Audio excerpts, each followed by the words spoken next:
What up, though, y'all? Back again with the series.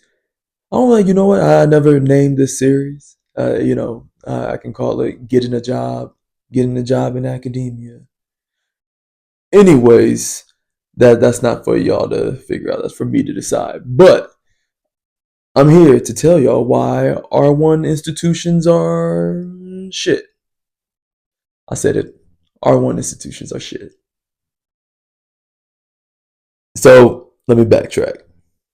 So previously in the first two episodes, right, we talked about going on the job market, and then the first thing that I did personally, I think that y'all should do too, is do kind of a feelers, put your feelers out there, right?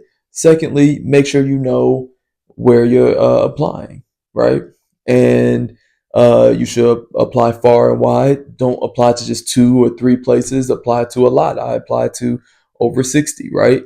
Um, and now, on top of that, and I said it in the last episode, I wanted to say, hey, man, you know the differences between the institutions. And I think a lot of people don't know exactly the differences between a R1, R2, R3, PUI, HBCU, institutions and what that means, right?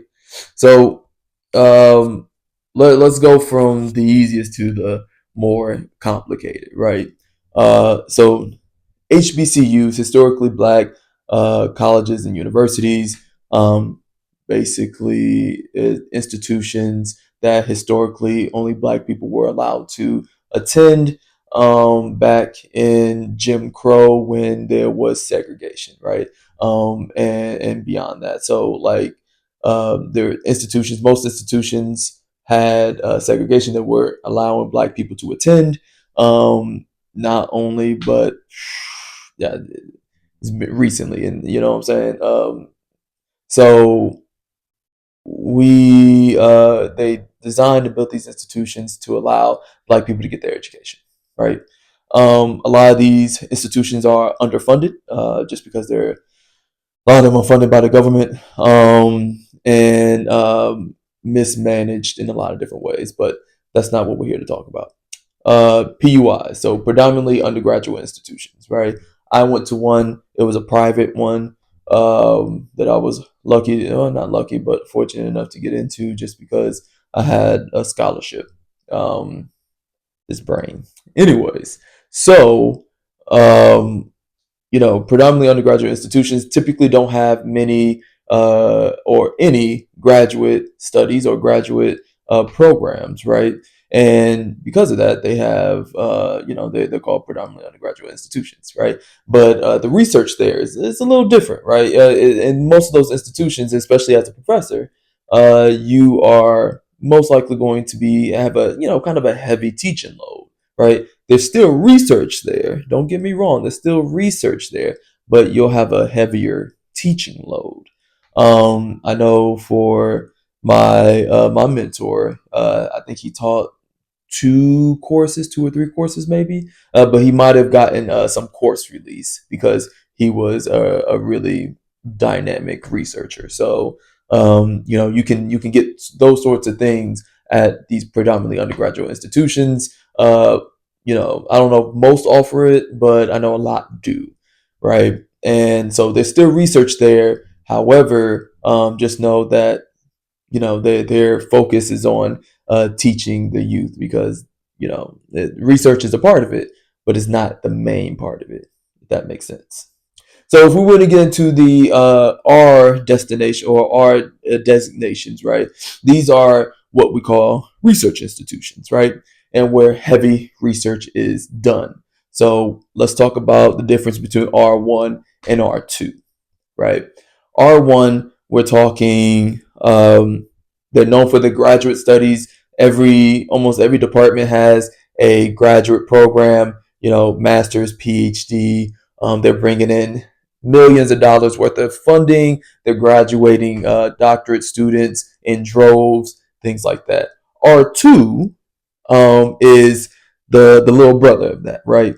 And they have graduate programs, but not every department has them. Some people in the school are graduate doctorate students, and they're bringing in about $5 million a year. Now, I'm not here to talk about the actual description of what R1 and R2 is. You can look that up yourself. I'm here to talk about the differences between working at an R1 and the differences between working at an R2. And I had to explain this to someone because someone, especially at my job, was like, "Oh well, man, this is just."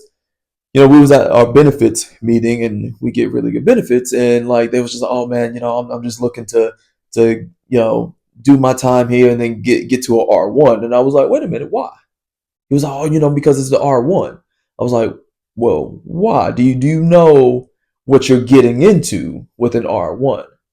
And I don't think he fully understood because there was a guy who was it was funny. It was an older gentleman who was sitting next to us, and he was just kind of laughing because he was just like, "Yo, I just came from at Vanderbilt. Actually, he was like, I just came from Vanderbilt," and he was like, "This is significantly better."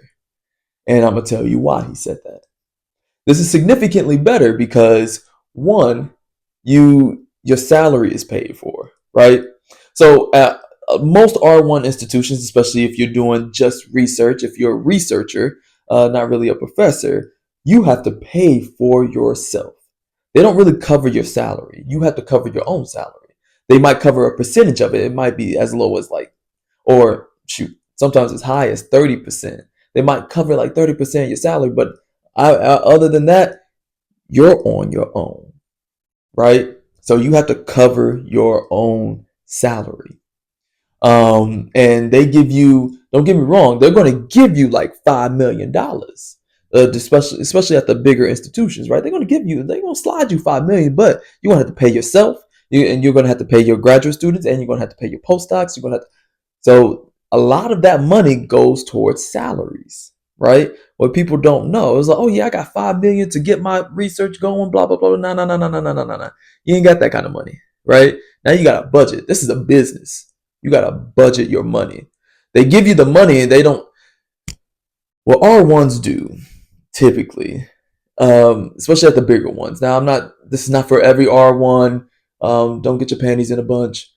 All I'm saying is that typically they give you a lump sum of money, and then they just kind of sit back and was like, "All right, let's see what happens." That's kind of what happens, right? I seen it done when I was at Vanderbilt, right? They just kind of give you money and just kind of like, "All right, what you gonna do with it?" And there's no there's checks and balances, but only when it's too late. It's kind of messed up in that way. They kind of set you up to fail. Um, and it's really messed up. Now, at an R2, however, right? And this is not, like I said, I might seem like I'm making generalizations. This is not for everyone. This is just in my experiences, okay? So at a R2, right? At many of these like R2 or pushing or places that are pushing R2, and research heavy, research intensive, especially with undergraduates, they pay for your salary. Your salary is 100% paid for. Now the way they do it, and the way that most institutions do it, there's a 9 month salary. It's paid over 12, but it's a 9 month salary. Then you have the opportunity to make more money over the summer, right? And then there was like, "Oh, you have to fund yourself over the summer," and it seems like, "Oh, you're not getting paid over summer." You're getting paid over the summer. You just have the opportunity to get paid more over the summer, if that makes sense. It's a crazy design, but just take my word for it. That's just how it works, right? You're getting paid. Don't worry. So then, right? They give you a lot of things. They give you money, not as much as, or not even a fraction of what the R2s might, or the R1s might give you, but a lot of things you don't have to pay for. And what I mean is, right, say for the institution I'm at, uh, won't put the name out there, um, but so I don't have to pay for microscopy, right? At other institutions, microscopy costs, right? So we're talking 60, $70 an hour, and I might need to you know, do a whole day worth of imaging. And so, like in a week, you could possibly, and especially if you've got multiple people doing, you could do over $1,000 worth of imaging in a week, right? And then you keep doing that weekly. That stuff adds up. So, and then also to use the core facilities, right? It's money. It's it's a lot of money to use the core facilities, especially at an R1. Now, at most of these like R2 and PUIs and things like that, right? These core facilities are free.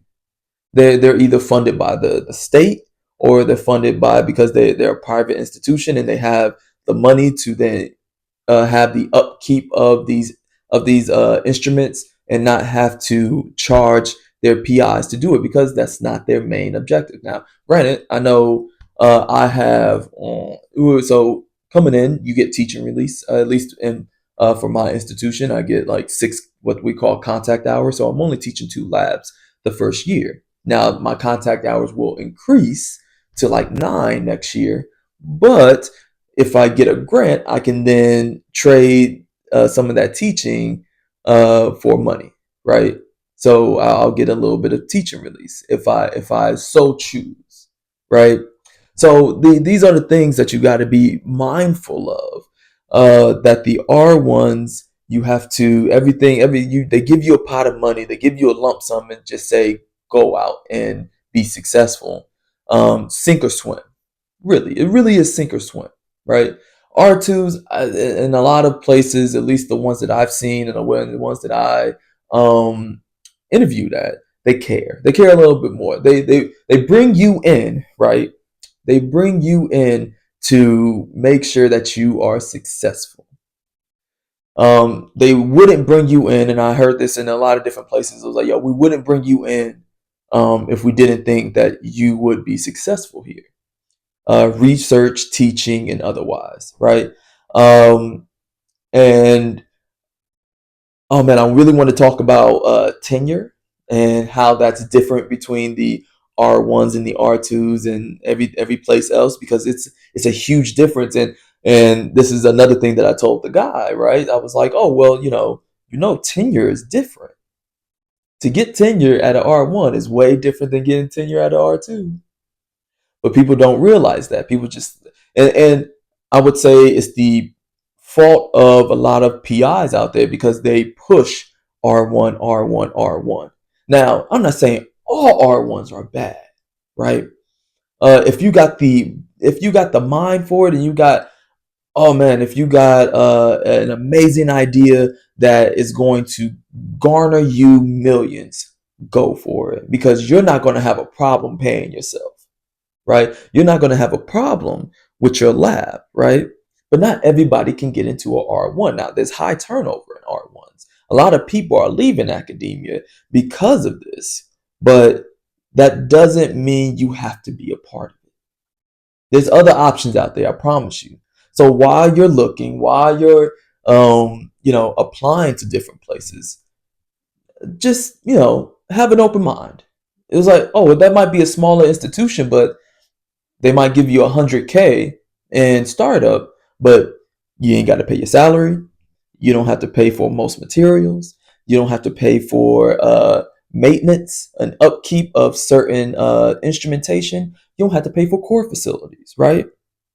So think about those things, right? You have to, and this is just me giving you all the information, unveiling the curtain behind it all, because to be quite honest, a lot of R2s are the golden goose of academia. When people come to these different places, they don't leave, and there's a reason why. So keep that in mind. So I think next time we're going to talk about tenure, the tenure process, and then I want to talk about like the different parts of the interviews, right? Because it's important to know, and because one of the questions that I asked during interview processes is about tenure. So I want you guys to know the differences between, the tenure processes before I get into the online interview, or what they call the phone interview, and then the in-person. So that's it for me. I'm Dr. Stevens, aka the scientist who live. I'll catch you guys next time. Peace.